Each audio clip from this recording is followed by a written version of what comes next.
শিশুদেরকে কিভাবে ইংরেজি শেখাবো এটা নিয়ে অনেক অভিভাবক প্রশ্ন করেন। আমি মনে করি শিশুদেরকে একদম সহজভাবে শেখাতে হবে।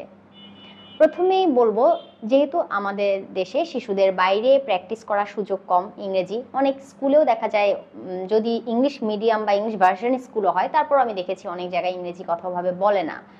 তো এই ক্ষেত্রে প্যারেন্টসরা ছোট ছোট ইনস্ট্রাকশনগুলো ইংরেজিতে দিতে পারেন যেন তাদের মনে থাকে। যেমন ব্রিং ইট, এটা আনো; ডোন্ট টাচ ইট, এটা ধরো না; গিভ ইট টু মি, এটা আমাকে দাও; ওপেন ইওর বুক, তোমার বইটা খুলো। এরকম সেন্টেন্সগুলো যদি বলে তাহলে স্টুডেন্টদের প্র্যাকটিস হয়ে যায়, তারাও একইভাবে রেসপন্ড করে এবং তারাও ধীরে ধীরে বলা শুরু করে। এরপর প্রতিদিন আমরা স্টোরি বই পড়ে শোনাতে পারি। রাতে ঘুমানোর সময় যদি একটা সুন্দর ইংরেজি স্টোরি শেখানো হয় বা পড়ে শোনানো হয়, সে অনেকগুলো ওয়ার্ড শিখতে পারে, নতুন সেন্টেন্সগুলো শিখতে পারে। একদম হুবহু বুকিশ ল্যাঙ্গুয়েজে না গিয়ে সে তখন বিভিন্ন ধরনের সেন্টেন্স বুঝতে পারে। আরেকটা বিষয় হচ্ছে পিকচার।